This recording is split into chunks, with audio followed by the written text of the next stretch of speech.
Hey, what's up? This is Kevin from Kevin's Barbecue Joints, and in this episode, I get a chance to talk to Ellen Marie Bennett from Hedley and Bennett. You probably have seen their aprons all over the place. They have the little ampersand on them. They're amazing quality, awesome design, but now they're not just an apron company, they're a culinary brand, and we get into that. We get into Ellen's story, and you're gonna love Ellen, and it's 30 minutes long, but it feels like it's 2 hours long because she packs so much information, not because it's slow, but because there's so much in it. She grew up in Los Angeles. She's Mexican and English. When she was around 17, she moved to Mexico City. Then she went to culinary school, and she went in through the back door of Providence, which is a 2 Michelin star restaurant, and Lazy Ox at the time. But as she was working, she realized that the garments they were wearing were shabby, and they didn't exemplify a fine dining restaurant, or it didn't make you feel great in what you were wearing. So she had this dream and she had this vision, and she pushed on with it and created an apron company, a small apron company. And it's grown to what it is today, with Martha Stewart seeing it and realizing that it's pro grade but also looked really good. And there's a lot of barbecue people wearing her stuff. Billy Durney, Aaron Franklin, Burt Backman, Andrew and Michelle at Moo's Craft Barbecue, Sheldon Mason, who now works at 2M from Mason Barbecue. I can't tell you how much I love this company and how excited I am for you to hear this interview with Ellen. Make sure you check them out at hedleyandbennett.com. Hedley and Bennett on all the social media. She's Ellen Marie Bennett on Instagram, but also we talk about her pig, Oliver's Pig Adventures. I'll put in links to all the stuff below. Thank you again, Ellen, for taking the time. I so appreciate it. And the Kevin's Barbecue Joints podcast and YouTube channel is sponsored by Treaty Oak Distilling. You can check them out at treatyoakdistilling.com or Treaty Oak on all the social media platforms.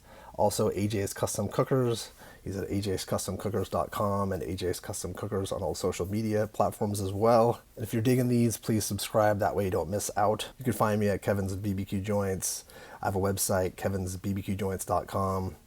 My YouTube channel, if you're listening to this podcast only, it's youtube.com/kevinsbbqjoints. In the end, thank you so much for listening. I do appreciate it. Reach out, let me know what you're thinking.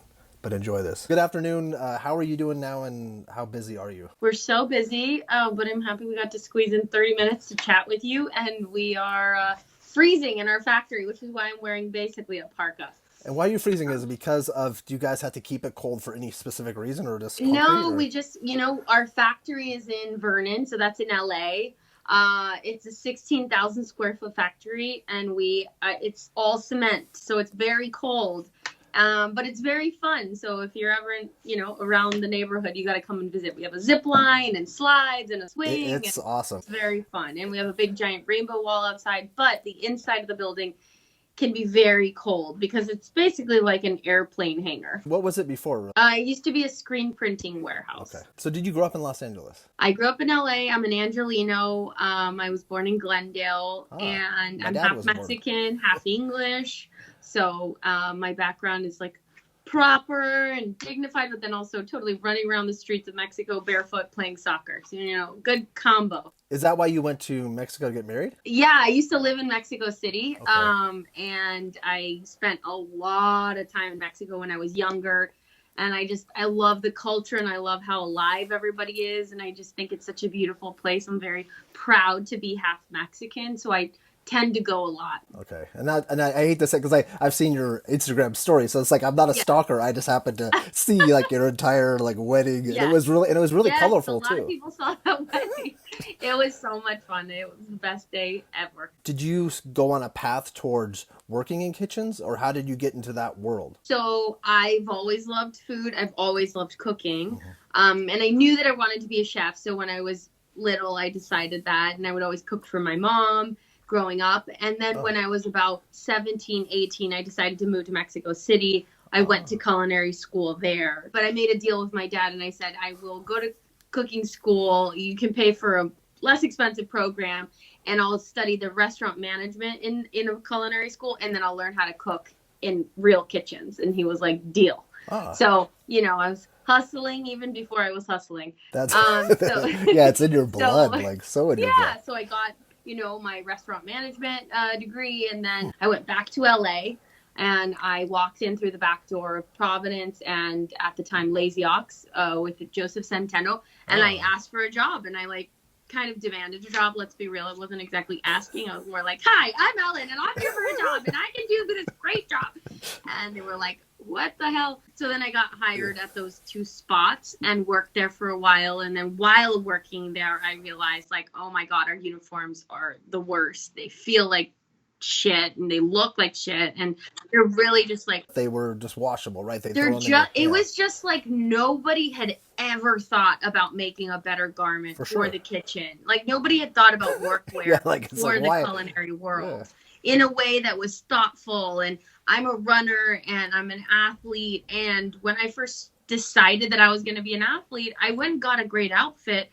That sounds slightly vain, but I don't mean it in a vain way. I mean I felt and looked the part. And I feel like if you look the part like me right now, I could go sell ice cubes to Eskimos. If you look the part, you feel the part, and then you can execute, right? And so you had all these incredibly genius level artists and chefs in kitchens, and yet we were all wearing these bags of, polyester cotton that didn't fit. They didn't look right. They didn't look good at all. Like, how are we ever going to execute at our highest level if we don't feel at our highest level? So that's where the essence of it came. That's so fascinating, though. How do you turn that into an actual business? Like, and going into any kind of type of clothing business, it's not an easy thing. I don't think people realize. Right. Like, everyone's like, I'll make like a shirt business. Well, it's still not easy. No, having a business is probably the most insane thing you could ever do. Like, close to, yeah, it's rough. Let's just say it's very complicated and difficult, but it's not impossible. And I think for sure anything amazing is usually complicated to accomplish. Yes. Period. Nothing fantastic is just like, oh, there it was. So for me, I think I had enough conviction that I wanted to do this, that I also didn't know what I didn't know. I was excited about making a product that was the best that it could be. Full stop. I wasn't thinking about HR and building like insurance and workers' comp and all the other things that came later on, very much so. But when I started, it was just about the dream and the vision, and then I got going. And I think that's what it takes. Is the first step is like deciding you want to do something, and then action follows it, and then planning. And you find a happy medium between something that you truly love, but then also something that people actually need and that they have a desire for, and all that. And that there's a void in that specific area. Yeah, too. Exactly. Like if there's 20 ice cream shops and you're deciding to go open another ice cream shop, like that's a different world. It's not impossible. There's plenty of other people doing that, but that was definitely not the case for me. And so now, did you sell at the Hollywood Farmers Market? Is that what I read, or is that how you did? Or did you start selling to fellow chefs? Or? It was a combination of a lot of things, but it was very old school. I would just talk to chefs, and I would find them, and I would go introduce myself, and I'd say, I'm working at Providence, and I've started this thing. I'd love your opinion. I want to show you what I'm working on. And they'd be like, great, come show me. And then they would love what I had, and I would collaborate with them. I'd really listen and see what were the things that were issues. So it was awesome because from day one, they were contributing to this thing that I had created, but really we were creating it together. So it was very community oriented versus just like, hi, I'm here to sell you a product. Like it wasn't you didn't bring them, this is like, you have to buy this, or that's actually smart. I didn't realize that it was that custom and that specific at the time. It was very custom in the beginning, and then we developed such incredible insight from all of these chefs telling us exactly what they needed, what they liked, what they hated, and that we developed a whole line. And then all of these chefs started to come up, through the industry and started to be on television, and we came up with them. So some of our earliest customers were people that now are really famous chefs, but back then they were, they were just coming up with us as well. And so that was really exciting. But then we also had people like Martha Stewart recognizing that, we weren't just making an apron, we were making something that had like quality and value, and it was pro grade, but it looked really good. It does. It's funny how pro grade. Yeah, like I want people to see good. Like it's so the material. Yeah. So I want to get into the material. I want to get. Yeah. So, we had a little bit of both. We had people climbing the ranks, and then we had the superstar chefs also wearing our stuff. But, this was out of the back of my car. There was nothing fancy about this. And you were still at Providence too? I was still at Providence. Yeah. I would take sales calls on my lunch break through Bluetooth in my car. And I'd be like, all right, gentlemen, it's great chatting with you. My team will get back to you with a quote. See you soon. And then I'd hang up and like run into the restaurant and, What was your team at the time? Was it just you and somebody else, or was it just you? it was just me. And then I had this great guy named Jose, who's my first sewer. He worked with me for about a year, where him and I just like did aprons till the cows came home. And then one day he was like, I just can't do it anymore. I don't think I can make another apron one more time, because we went from doing, like 0 aprons to hundreds of aprons weekly. And he was still the only person making them. So it was just crazy. How did you know how to price them too? Because I'm assuming that some people will watch this that are entrepreneurs and want to eventually open something. How did you have to figure out like a sweet spot that made sense, or how? I just asked a lot of questions, and I based it on like, okay, how long is this taking me? What are the materials I'm using? How do I mark it up? Okay, what's a wholesale cost? Well, if wholesale is this much, I need this much margin to make sure I cover my expenses. I still had 2 jobs. I really had 3 jobs. So I wasn't taking a penny from the business. And I think that at the beginning, you have to be scrappy. Like if you're starting something from 0, you're not trying to take a huge salary. Yeah. I didn't have a salary for a while with Hedley and Bennett. And that was my choice, because I knew that every dollar I put towards the business was one more dollar that I was going to go forward. So then when did it jump to, I'm leaving Providence and and then did you get the facility at that same time, or was that? No, so I left Providence maybe like a year and a half into Hedley and Bennett, almost a year, well, closer to a year, I think. And at that point I had been cutting down my days and just trim until I literally couldn't do it anymore. And then I got my first 400 square foot office, because I had done it at my house, and there were rolls of fabric everywhere, and it was just a hot mess. And my roommates at the time were like, you've overtaken our entire house. This is insane. So they sort of booted me out, even though I still lived there. They booted out my rolls, not me. And then I got my first little factory, of 400 square feet. And it was so tiny, and I still couldn't even pay for it myself. I could pay for it myself, but my aunt had to co-sign the 400 square foot space. Wow. That was $400. We're talking basically a nice car payment. It was just crazy that they wouldn't give me the lease on my own, but whatever. No, but that's the story. That's part of the story. Yeah. So then when did you start getting employees, and how does that feel? And how does that feel as you go along that road? Like, I know how it must feel now, or I assume, but how was that journey? I think it's a really hard journey. It's a really hard journey because at first it's just a fun adventure. It's excitement. It's enthusiasm. It's like the sheer willpower will get you through. And you just can't even believe that people are going to give you their time and resources to build something for them. You're just like shocked that it's even happening, right? So there's like a shock factor to it for a while. And then you start to realize, like, my God, I need to have infrastructure, and I need to have people that know how to do the job. And this person that was my friend from high school maybe isn't the right person, but like, I still love that person. Like, how am I going to let go of that person, right? And there's that's so hard. Emotional turmoil you go through of going from like emotional business running to running a business like a business while not losing your heart and soul along the way. It's a happy medium you have to strike, and it goes, I think the way you do it is trial and error, and like feeling those feelings and then realizing, okay, all right, this is like a real company, and you need to actually treat it as such, and it's not just like a fun adventure. And it will forever be an adventure for me, but it's much more about the bigger picture now. And when I hire someone, I don't hire them because I like them or don't like them. I hire them because they're absolutely the right thing that the company needs. They're a culture fit.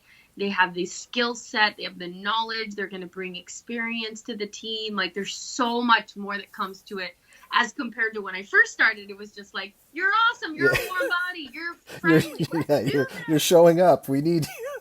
yeah, you're showing up. Great, let's get to work. Like, that was very different time. How many employees do you have now? We have a little under 40. Everything's in Los Angeles. Yeah, so actually we've expanded quite a lot on our channel. So we do stuff in Colombia now too. Oh, cool, cool. I didn't know that. Okay. Our factory in LA makes our aprons, right? So our 16,000 square foot factory makes it.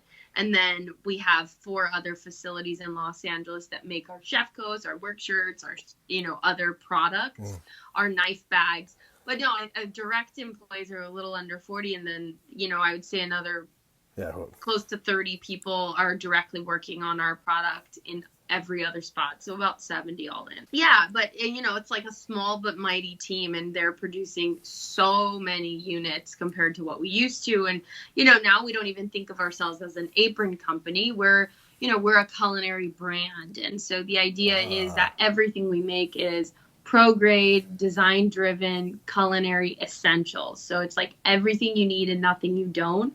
And we're bridging the gap between the professional kitchen and the home consumer, because you could go to any old store and like buy a peeler, but like, is it going to be the best peeler? Well, you don't really know, because they're probably going to hustle you. For so sure. If you go to Hedley and Bennett, it's like everything we offer is stuff that we legitimately know is the best. And, on our website, we have all of our own apparel, but then we also have products that we stand behind that we sell on our site, like Jacobsen salt and Messermeister scissors, and certain things that we have put our stamp of approval on. Are you changing the style? Like the core brand, is shifting a little bit. Are you changing? Do you still have? How many aprons do you guys still offer? And I know it's not just aprons, but like what do you change? Oh no, I mean, aprons are still a huge portion of the business, and we outfit so many restaurants and chefs all over the world, like thousands and thousands of them.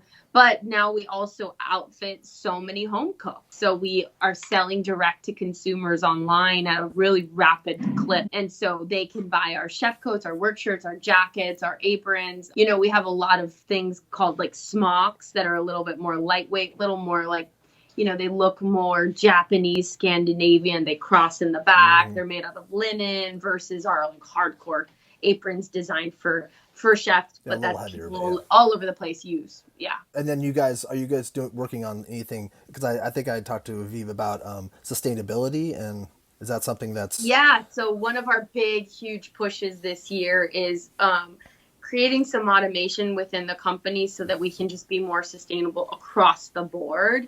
And then also sourcing fabrics that are either recycled or reused, or it's material that uses less water. And like, we just changed all of our packaging to recycled packaging. We're in the middle of getting bids on solar for our factory. Oh, wow. So we're really trying to have a smaller footprint on our little world. Are there special things in 2020 for yourself? Are you coming out with a book? I want to think you're coming out with a book. I am in the middle of writing a book. It feels like I've been writing a book forever. I've been writing a book for a year. Hopefully we'll be done in the next couple of months. But then it takes some time after that to come out. It's like it's funny to write a book when you're 32 about your life journey, because I'm like still in the middle of the life journey. Like, where does the book end? But no, it's like my journey in a nutshell. And I think when I started this business, every book out there was... A lot of the books were written like by men, and a lot of the books were written by people that were well over 32. And I love the idea of being able to share my story. And by no means have I made it, but the journey that I've been on, it has been a really windy, insane, difficult, complicated, but wonderful road. And I think that is the road that everyone has to go down. And sometimes when you only see the shiny magazines, you think, man, how'd they make it? And like, they didn't even have to struggle. It's sharing and shedding light on what the journey is really like, and hopefully inspiring other people to like get out of their fucking seats and like get out there in life and just do it. And that's why I like to do these, is because I want to find out how people did the journey, because a lot of people are in dark places too, where they don't think they can even get out of that place where they are. Oh, absolutely. Absolutely. It's possible. Yeah. Sometimes it just takes a complete mind shift. Completely. I mean, if you think back to my decision when I said I'm going to start Hedley and Bennett, like I can do this, or like when I decided to be an athlete, I decided I could do it. And then I followed up with action. But like the first choice was mine. I made that personal choice. So whoever is out there, it's like the choice starts with you, and then you go out and do the stuff to line yourself up to be in a position where you can make that stuff happen. Definitely. It's because this is a meat and barbecue type Yeah. podcast in that world. What Yeah. would you recommend for the barbecue? And like you're connected to barbecue people too, in a way. Like Robert Jacob Yes. Lerma, isn't he a Yes. partner? Or... Yeah, we have a ton of really amazing like pit masters and chefs and Aaron Franklin and all these amazing guys that wear Hedley and Bennett. And I actually met Aaron Franklin at his cookbook launch several years ago at John and Vinny's restaurant in LA. And I really? stormed right up to Oh, him. you had one there? Yeah, I stormed right up to him as I do. And I was like, I'm from Hedley and Bennett. This is my company. And I told him all about myself. And he was just like, oh my God, who is this lady? And he's been wearing Hedley and Bennett ever since. So it's pretty special, especially because back then, he wasn't nearly as famous as he is now. No, yeah, he's like, yeah. But yeah, like it's really cool seeing these incredible pit masters. Will Durney, they love our product. They wear our product. Because it works, and it's not just for show. It's really for use and for the love of the craft. And these guys are wearing things because they work. Like that's the reason. Exactly. And they're only proud of things that they love. And it's like, yeah, Exactly. Sheldon Mason always shows stuff. Burt Bachman. There's people a lot of people that love Moose, like Andrew and Michelle from Moose. They love, and it's nice too. And I'll show in this video, the YouTube version, I'll show some images of the actual, so the people see the ampersand, like so they know specifically. Our logo is very important. We outfit every show on the Food Network. This is our ampersand. So you see it on, the apron. It's sort of around here, but it comes in lots of different colors. But yeah, so I recently got very, very, very into smoking, and Traeger sent me a smoker, and I've been smoking brisket, and my husband's just like, what got into you? Like I'll be up at 2, 3, 4, 5 in the morning, spraying apple cider vinegar onto my brisket and and you're FaceTiming people. Deck. Yeah. I think it's awesome. No, I've seen some of your stories too along that way as the stalker that everyone is. But it's inspiring. It's great to see. It makes me happy because that same journey, people like Billy Durney he started out cooking on his deck in his apartment. Yeah, his little apartment. Literally cooking on my deck in the middle of Echo Park at 3 a.m, but I'm so proud and I love it so much. And then I get to bring my 15-pound brisket to the office and share it with the team. And they're so excited the days that I decide to bring in brisket. And, sometimes I think people think, oh, well, you're a girl or whatever. I'm like, who gives a shit? Anybody can cook a brisket. So sad. That's terrible. I know. I'm like, I don't care. Do you feed Oliver brisket? I do not. Oliver, I have a pet pig named Oliver. You should follow him on Oliver's Pig Adventures. I'll put a link down. Yeah. And then mine is Ellen Marie Bennett, Marie.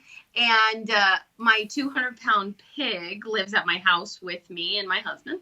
And we have 6 chickens, but they're all vegetarian. The chickens and the pig. And now how long have you had Oliver? I've had Oliver for 4 years now. What's it like having a pig? It's like we'll end it on that. We'll end it on this. Weird... It's a funny thing owning a ginormous pig that kind of looks like a warthog. He's huge. He's ridiculous. He's grumpy, but he sleeps a lot. So he's kind of like a cat a little. And he's fully house trained. So he poops and pees outside, but he loves to mow down our plants on the inside of the house. So we have to barricade certain house plants inside when he's in there with us. Interesting. And he sleeps on the couch. That is his sleeping quarters. He sleeps on a beautiful room and board couch, which is a really nice furniture company from Los Angeles that I can't even believe the damn pig sleeps on it, but it is what it is. I used to sell high-end furniture in a past life, and I know that would not be something that would make me do. But it's your child. He did it once, and we were kind of like, ooh, we don't know if that's a good idea. And then every night he kept doing it. We're like, okay, we fully got bamboozled by the pig. You know what? Why not? It is what it is now. Now I'm just like, all right, that's his couch. He's 200 pounds, so that's kind of... He's huge. He fills 300, probably 3/4 of the couch.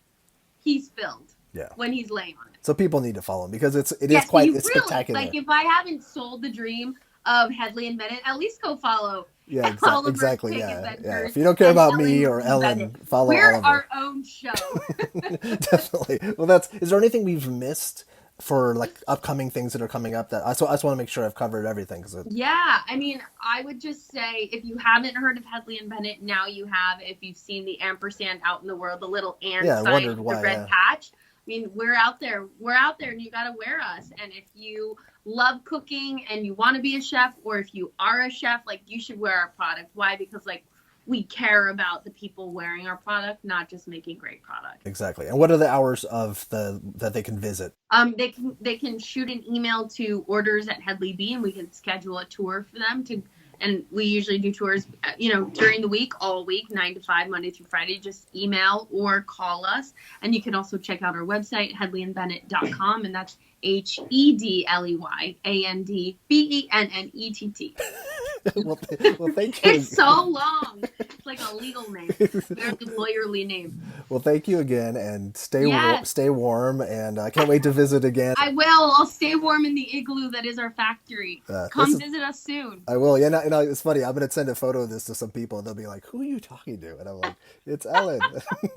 Take care. Have a great day. Who is that under there? It's me. All right, you take care. Thanks so much. So much fun. Talk to you soon. All right, Bye. great. Bye.